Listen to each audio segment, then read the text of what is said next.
Hi, folks who've joined. The music will begin very soon, so you're not having any audio problems. We're just waiting for our accompanists to begin.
Welcome to the Unitarian Universalist Church of Boulder on All Souls Sunday.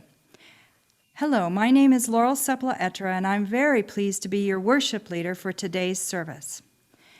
We welcome all at the Unitarian Universalist Church of Boulder. All of you are welcome, and all of you are sacred. Whatever your past was like, whatever this present moment is like for you, we invite you to journey into the future together. I have a couple short announcements today. This is the last week of our silent auction, so please make sure you go online and make your bids. Thank you so much for helping to support the church. Also, today in the Zoom room after the service, we have Your Board is Listening, time to discuss with members of our Board of Trustees the joys and concerns of our whole congregation.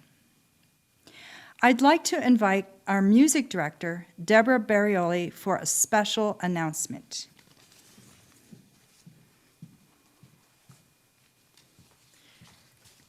Good morning, everyone. I am so excited to introduce to you all our new accompanist, Ben Thompson. Ben lives in Boulder, works at Niwot High School as a choir accompanist.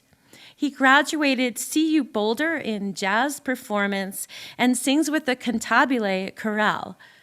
Ben is fluent in many musical genres, from classical to jazz and improvisation.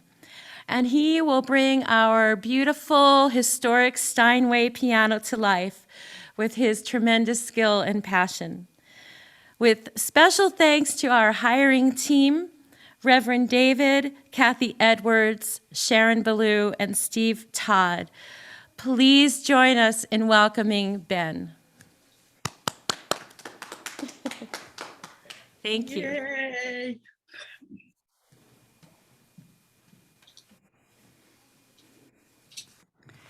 Welcome all of you who are joining us via the magic of the internet.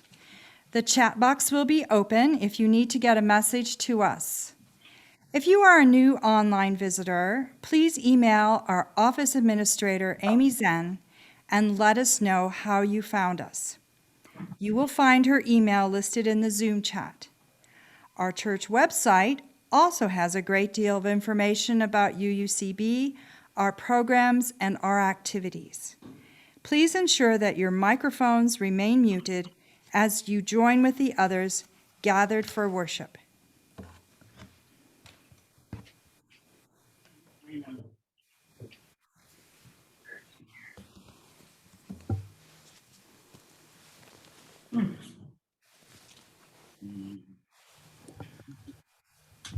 Friends, there is no getting around the strangeness of leading a worship service in an empty sanctuary. That is the reality of it, especially after having been together the last 2.5 months outside. Although, having been outside this morning, I am glad not to be there right now. We're going to take these next 5 or 6 weeks to figure out our AV setup inside and perfect it in a place that our hardworking AV crew does not have to tear it down and set it up outside and tear it down outside and cart it in over and over week after week. But instead, with cameras that are permanently, semi-permanently affixed, so that we can create an even better online experience. The other thing that we do during this month of November is the work of the COVID task force to take a look at this sanctuary and better understand what do we need to come back safely again. What are the capacity limits that we want to put in place given the rates of incidents right now in the area? The goal is to reopen in person in December. Not just the goal, but the plan is to reopen in person in December with some sort of capacity limits still to be figured out, but back to 2 services again. And as much as it feels a little bit sad not to be with you in person this morning, it also feels like a step forward and not a step backwards. It feels like a step forward to figure out how we're going to be gathering through the cold months here in the sanctuary together again. Friends, we come to this hour in gratitude, this All Souls service, in gratitude for those lives now ended which have touched our own, for the people we loved whose stories live on in us. In our world, life is always ending and always in the process of beginning. We're here to bear witness. On this day of All Souls Remembrance, in this house of memory and hope, we remember with gratitude all those people now gone who have shaped us. Why gather for this service to remember to face the unhappy reality of pain and loss? The Reverend Dr. Martin Luther King preached these words 2 years before his murder. He said, "Sunday after Sunday, week after week, people come to church with broken hearts. They need a word of hope, and the church has an answer. If it doesn't, it's not a church." But the church must say in substance that brokenheartedness is a fact of life, that Good Friday is a fact of life, that failure is a fact of life. Good Friday is as much a fact of life as Easter, failure as much a fact of life as success, disappointment is as much a fact of life as fulfillment, and the church must tell us to take that burden, take that grief, and look at it. Don't run from it. Our chalice this morning rests in the earth and rises from the stones we've used these last months together and the years before to symbolize our joys and our sorrows. It's fitting today, even as we're apart, that the light at the center of this community rises from our heart, each of ours. Our chalice this morning was crafted by a beloved former staff member, David Powers. He did any number of handyman jobs around the place. The benches on the playground are his. A week ago, he died after a long journey with cancer. He was 36. We come to this hour to make plain the hidden grief that we carry, to call to mind the losses and to honor the loss, the incompleteness, the absence which is a part of living, and to do it in community, none of us alone.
Solo la sed nos alumbra. Solo la sed nos alumbra.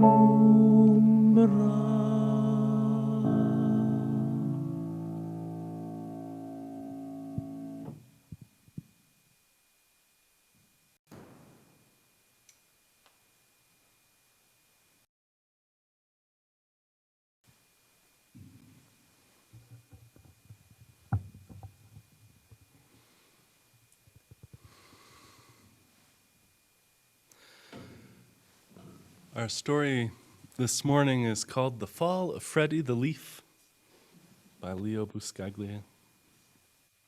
And it starts like this. Spring had passed, so had summer. And Freddie, the leaf, had grown large. He'd first appeared in spring as a small sprout on a rather large branch near the top of a tall tree. And Freddie was surrounded by hundreds of other leaves, just like himself, or so it seemed. And soon he discovered no two leaves were alike, even though they were on the same tree. It was Daniel who was Freddie's best friend. He was the largest leaf on the limb and seemed to have been there before almost anyone else.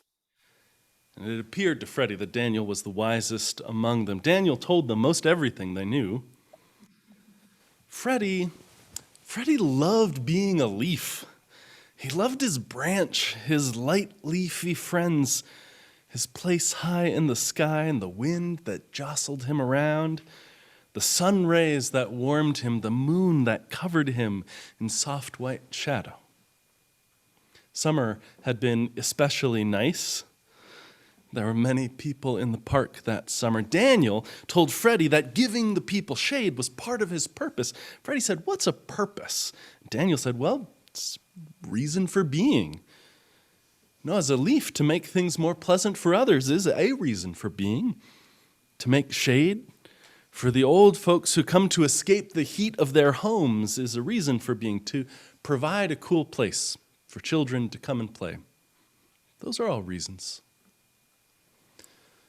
But Freddie's summer soon passed.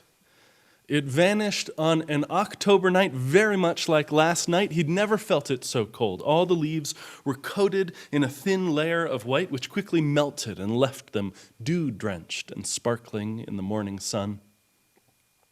Daniel said, "This is our first frost." So the story doesn't take place around here. This is our first frost, a sign that it's now fall.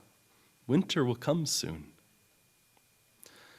Almost at once, the whole tree, and in fact, the whole park, was transformed into a blaze of color.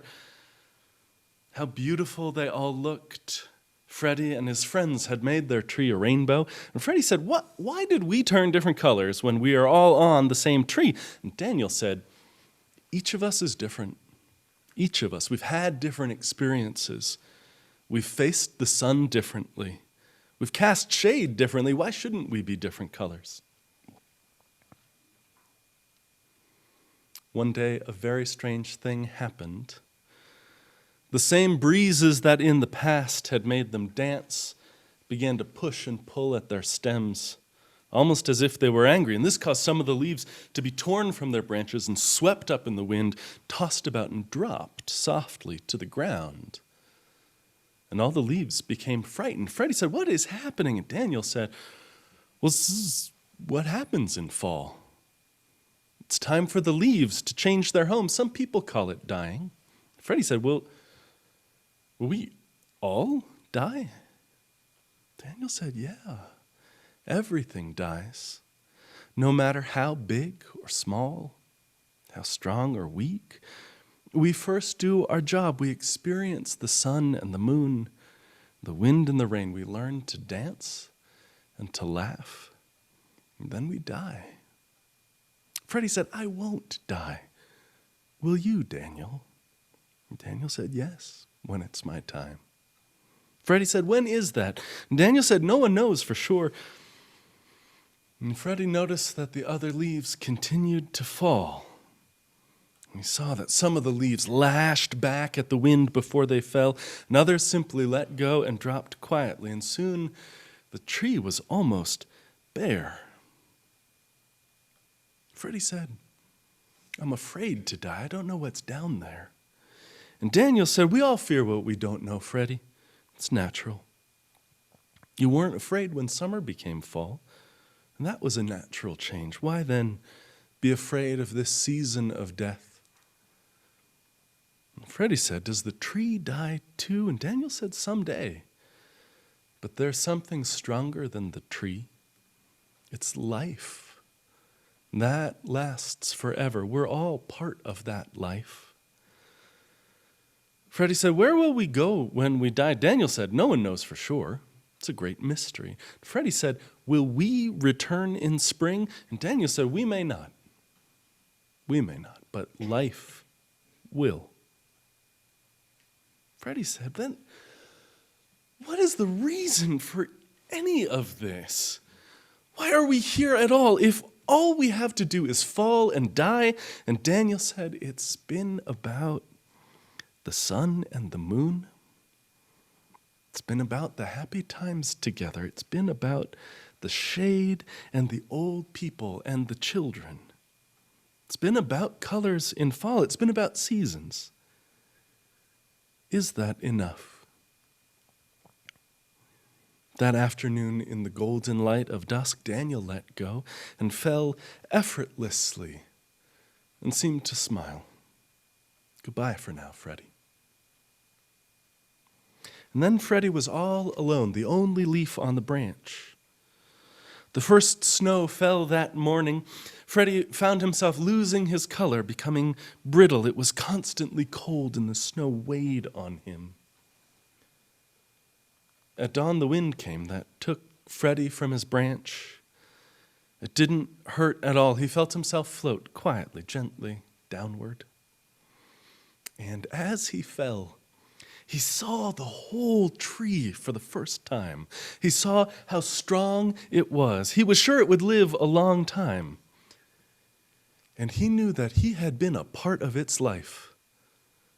And that made him proud. Freddie landed on a clump of snow and closed his eyes. He did not know that spring would follow winter, and snow would melt into water. He did not know that what appeared to be his useless, dried self would join with the water, would become earth, would return to the tree again. And most of all, he did not know that there, asleep in the trees and the ground, were already plans for new leaves in spring. It was an end for Freddie. But life, with the capital L, went on. And that is the end and the beginning.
If you are joining us online and have a candle or a chalice near your computer, please get ready to light it. We invite you to type into the chat box where your chalice is lit, the street or neighborhood, or what city if you're joining us from outside Boulder County. I'd like to invite Reverend Barbara Molfese to light this morning's chalice.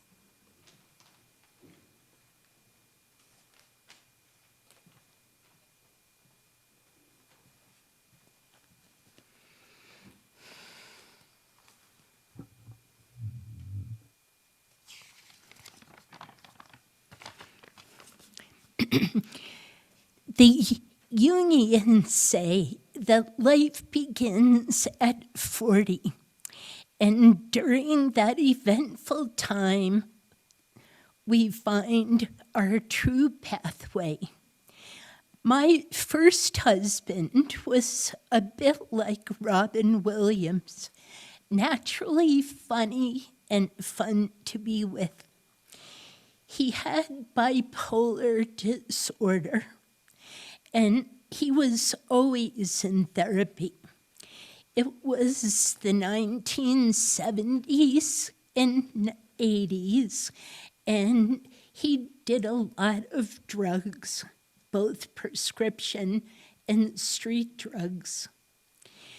James was 2 years older than me, so his midlife crisis came first and emerged in his 39th year when he became psychotic, suicidal, until it was slowly clear that our life together was coming to an end. We were still living together with our 2 young children as my 39th year began.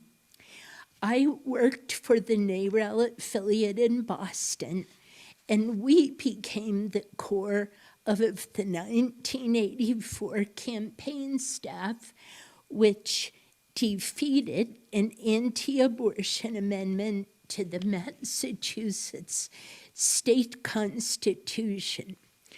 Our opposition was the Archdiocese of Boston, in the most Catholic state in the United States.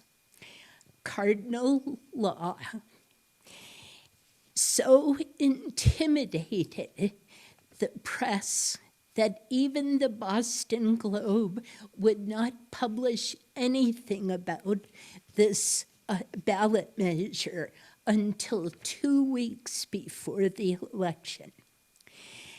It was an exhilarating experience. We defeated that amendment 2-1, and Laurel later named it the Massachusetts Miracle.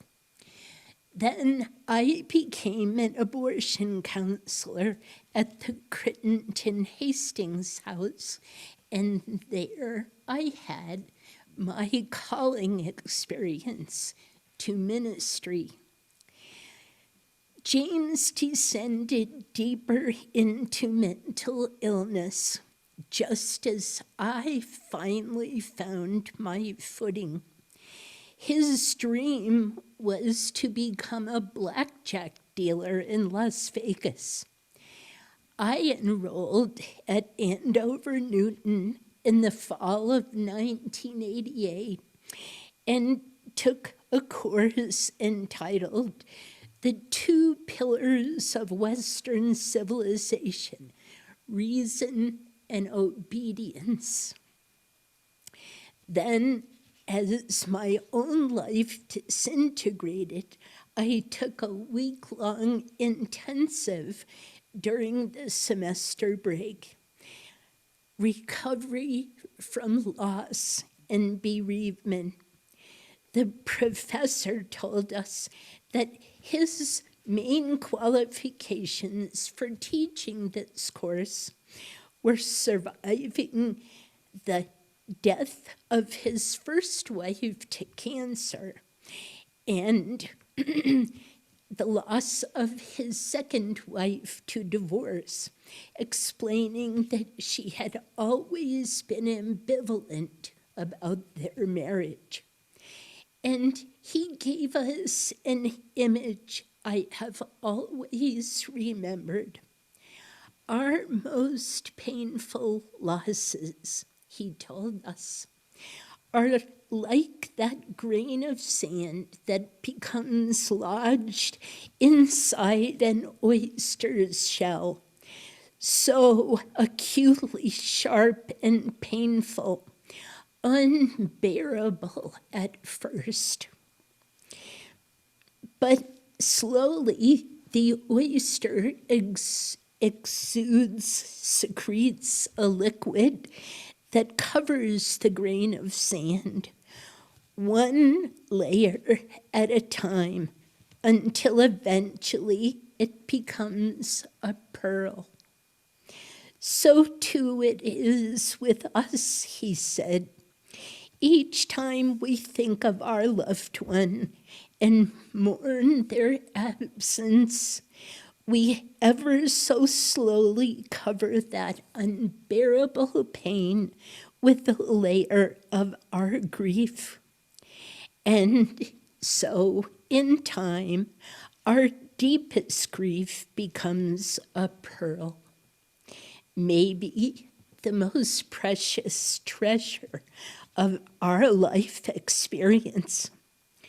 I light our chalice this morning on All Souls Day in honor of this hallowed space, which holds us, our joys and our sorrows, and all that is our lives.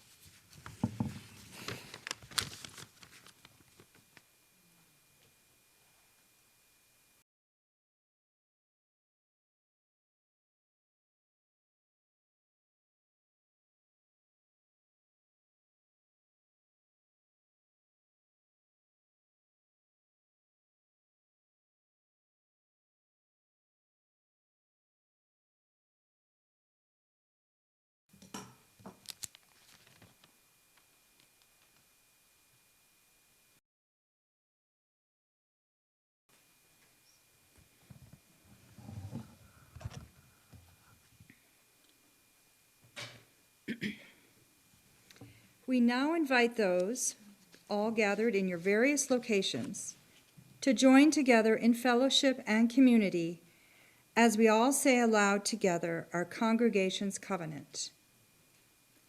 We gather in fellowship to speak truth to each other, to reach out and touch one another, to care with each other, and to seek the truth divine. So be it.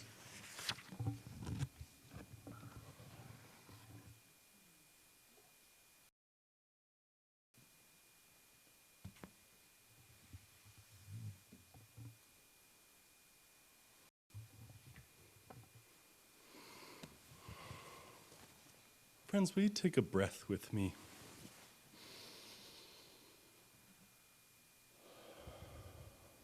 And another. Slow down, settle in.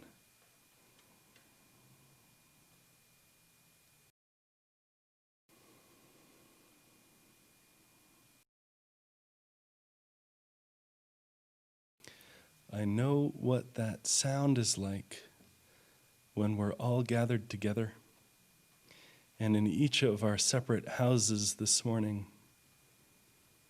I hope you'll remember that feeling of one breath taken by all of us at once.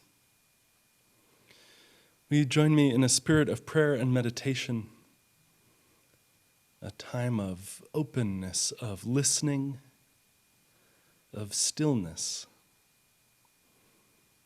like that late hour after all the world's in bed and you step outside to listen.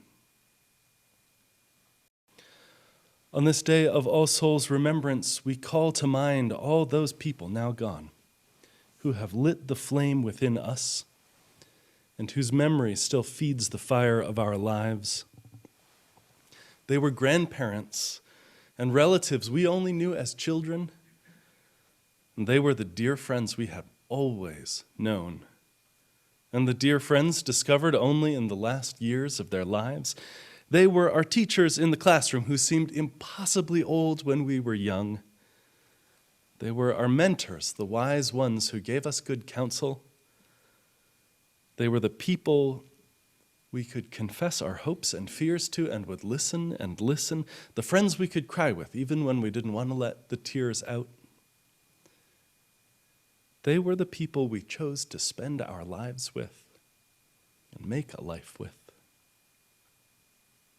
We'll be together in silence for 7 breaths.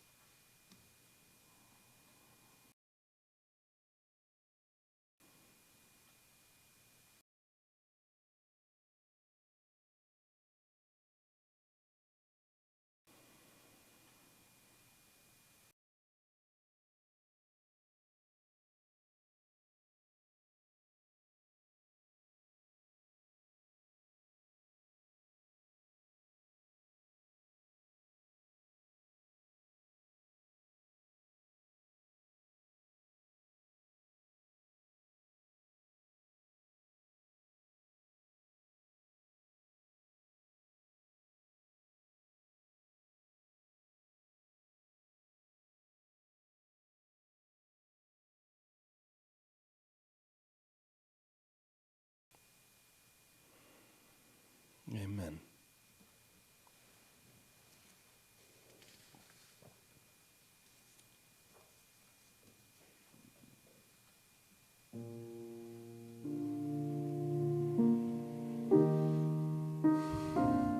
Each week in the service, we share with each other the joys and the sorrows of our lives. When we gather in person, we place these worn rocks, these smooth bits of mountain into the good earth, the sacred land of the Ute and Arapaho people.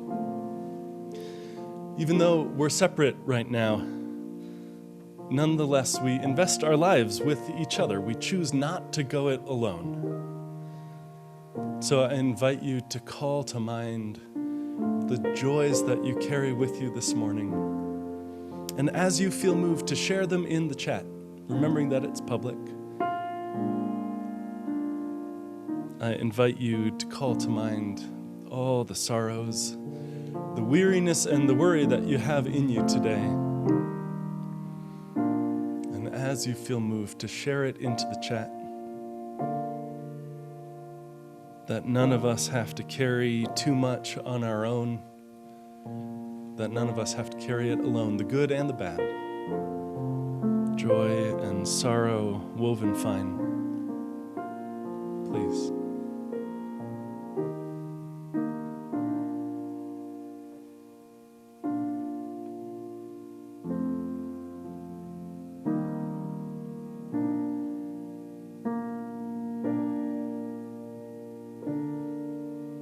And in just a moment,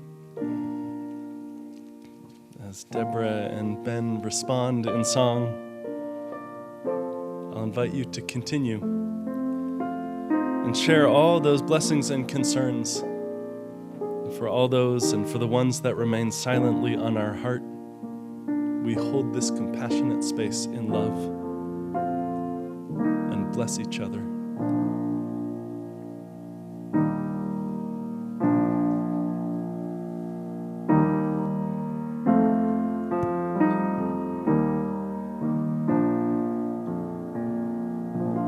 Comfort me, comfort me, comfort me, oh my soul. Comfort me, comfort me, comfort me, oh my soul.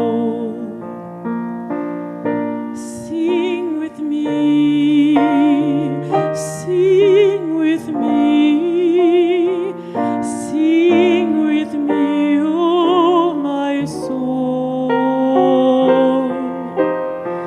Sing with me, sing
I was a child in religious education classes at a little plain white old Unitarian church, and my teachers, many of them, were little white plain old Unitarians.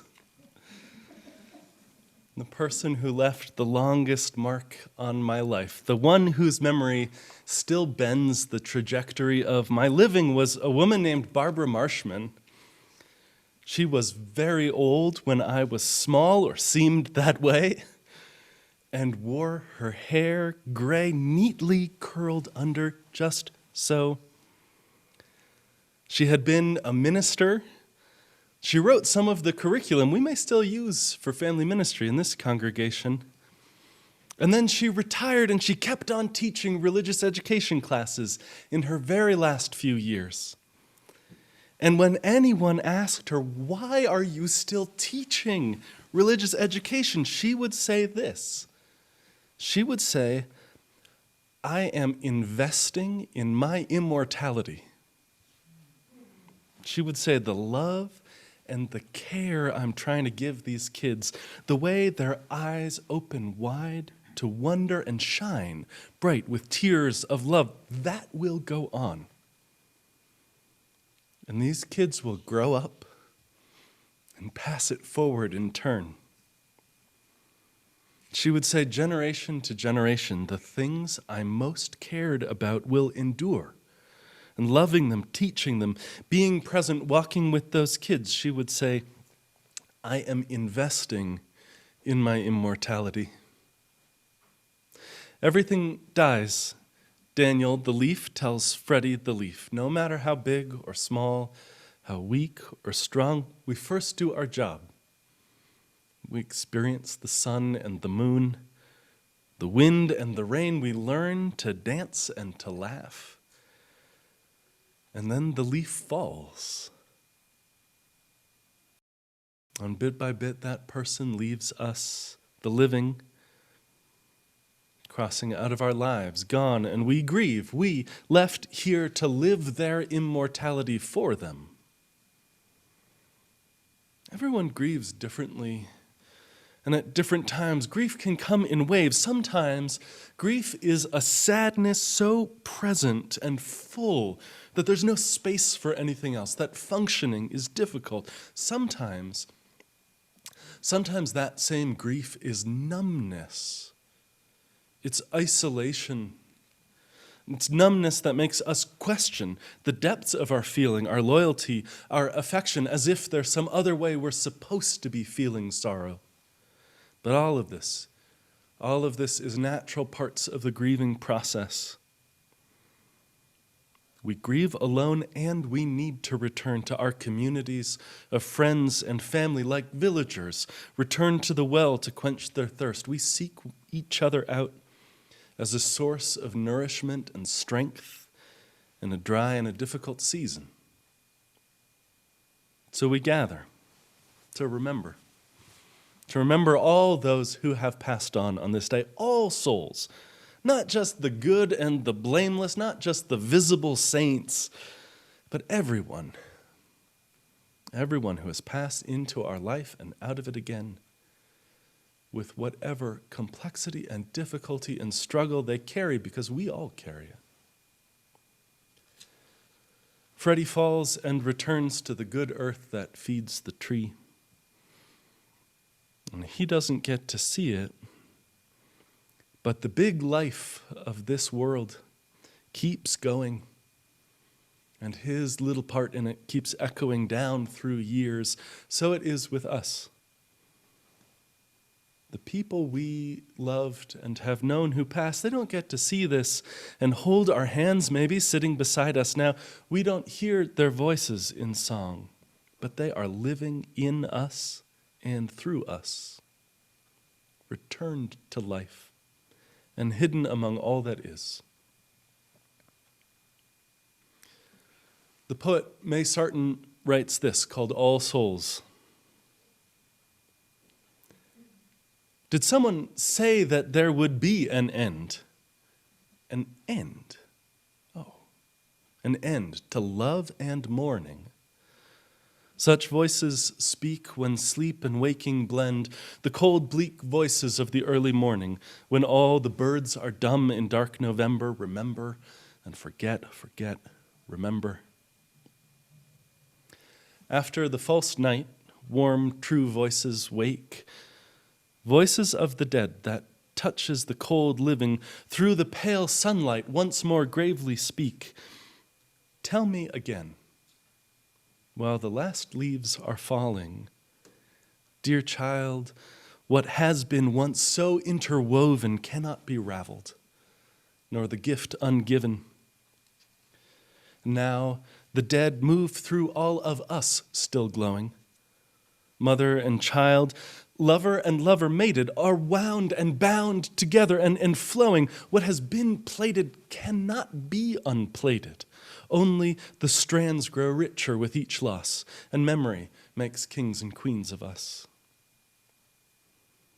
Dark into light, light into darkness spin.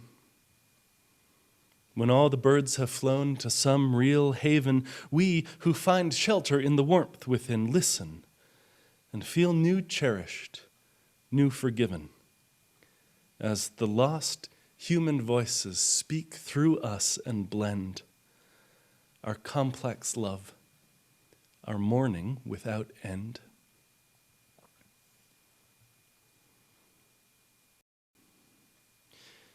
In the cold bite of this air, you can feel time passing. We're moving into darkness, even as the leaves burst into brilliance. Yellows rain down on us, and oranges already becoming dirt for next spring's growing. We are moving through the wheel of our years, bound by the common human knowing that we are alive and have to die. And we pause now together. There is a beginning and an ending for everything that is alive, and in between this is living. We pause on this wheel to mark the turning of years, to remember those we've lost, to honor them, to love them still. And we gather also to hold our own grief of other losses, disability, illness, lost possibilities. And we honor it today, that by remembering our brokenness, we might be made more whole. And in remembering those who have died, in acknowledging our grief in all its varied and complex forms, we remember our own mortality and hope to live more fully, more boldly, that our lives honor our loved ones. What they dreamed falls to us now. When we meet in person for this service, I'd invite anyone who wished to come forward to an altar placed in front of this pulpit and silently light a candle for your own beloved dead, adding a photo or a memento to make plain, to make visible the hidden grief we carry, to honor the loss, the living with absence, which is part of what it is to be a person. In this season, our community is separate and distanced and connected and whole. And as Deborah and Ben offer music in just a moment, I invite you in the chat to share the names of anyone whose life now ended has touched your own. As you feel moved, share the names of the people you've loved whose stories and memories live on in you, whose gravity still shapes the arc of your living.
daun anamut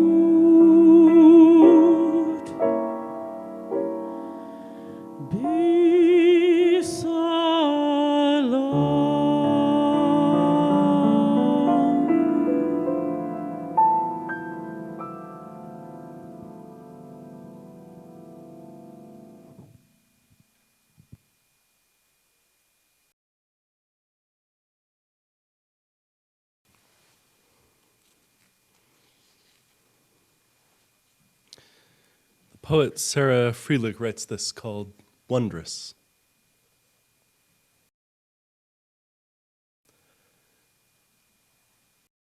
I'm driving home from school when the radio talk turns to E.B. White, his birthday. And I exit the here and now of the freeway at rush hour, travel back into the past, where my mother is reading to my sister and me. The part about Charlotte laying her eggs and dying. And though this is the 5th time Charlotte has died, my mother's crying again. And we're laughing at her because we know nothing of loss and its sad math. How every subtraction is exponential, how each grief multiplies the ones preceding it. How the author tried 17 times to record the words, "She died alone," without crying. 17 takes and a short walk during which he called himself ridiculous, a grown man crying for a spider he'd spun out of the silk thread of invention. Wondrous how those words would come back and make him cry. And yes, wondrous, writes the poet. Wondrous to hear my mother's voice 10 years after the day she died. The catch, the rasp, the gathering up before she could say to us, "I'm okay." Amen.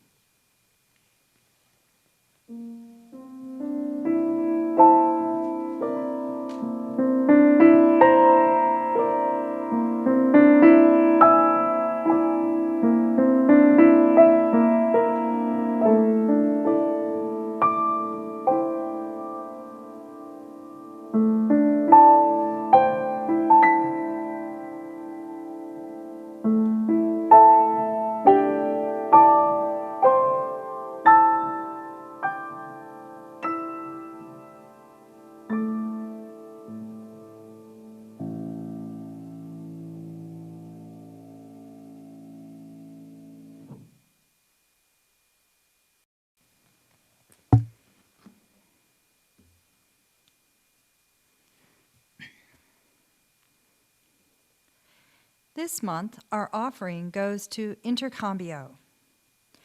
While teaching English is the core of what Intercambio does, how they do this work is what unleashes the potential of individuals and our community. Teaching English the Intercambio way creates new, meaningful relationships that open doors to connections, cultural awareness, and confidence. Here's one story. With her bright energy and deep dedication, local Intercambio student Myrna is a natural at leading conversation practice groups.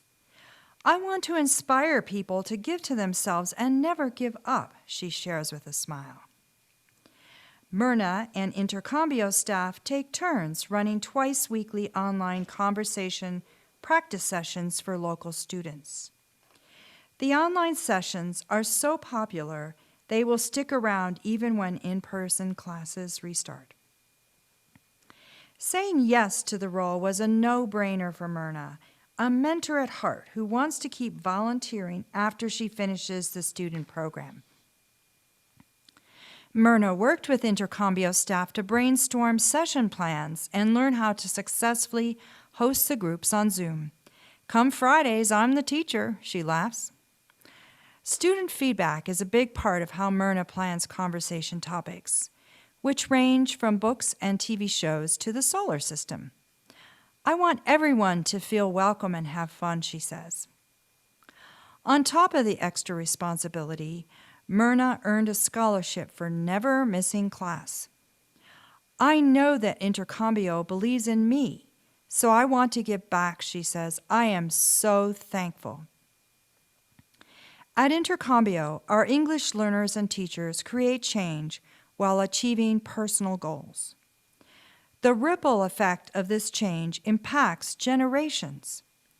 This is an example of what is possible in our world and what Intercambio aspires to see. Thank you for joining us on our amazing journey. You can make a donation now using the link posted in our chat by sending a check to UUCB or scanning the QR code on the next slide with your mobile phone. I invite you to give as generously as you are able.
May our gifts be used to enact justice, bringing peace and love to the Boulder community.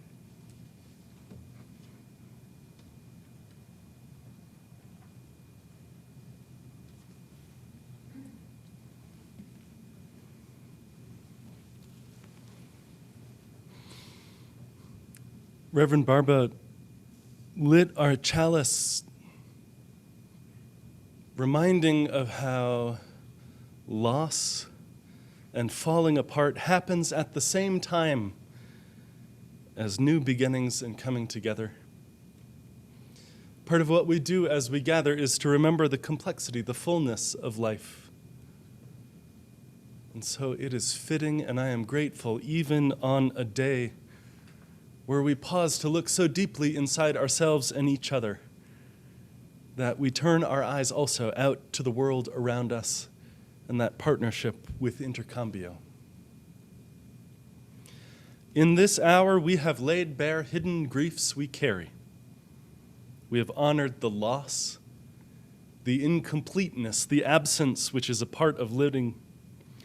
We have lit a candle of memory and gratitude for those lives now ended which have touched our own, for the people we loved, whose immortality lives through us now. To live in this world, says the poet, to live in this world you must do three things: to love what is mortal, to hold it against you, knowing your own life depends on it, and when the time comes to let it go, to let it go. Amen. And go in peace.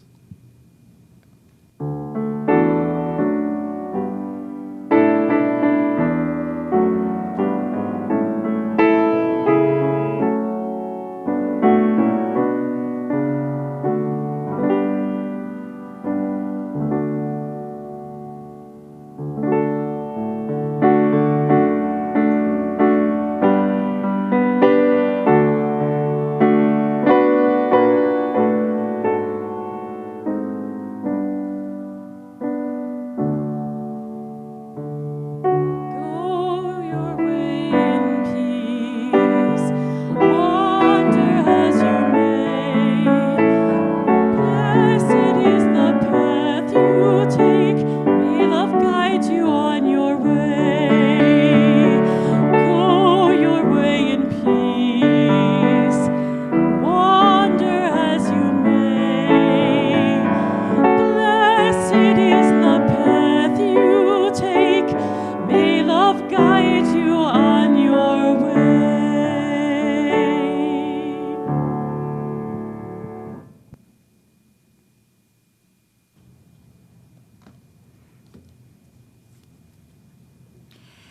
Thank you all who have gathered here this morning on Zoom.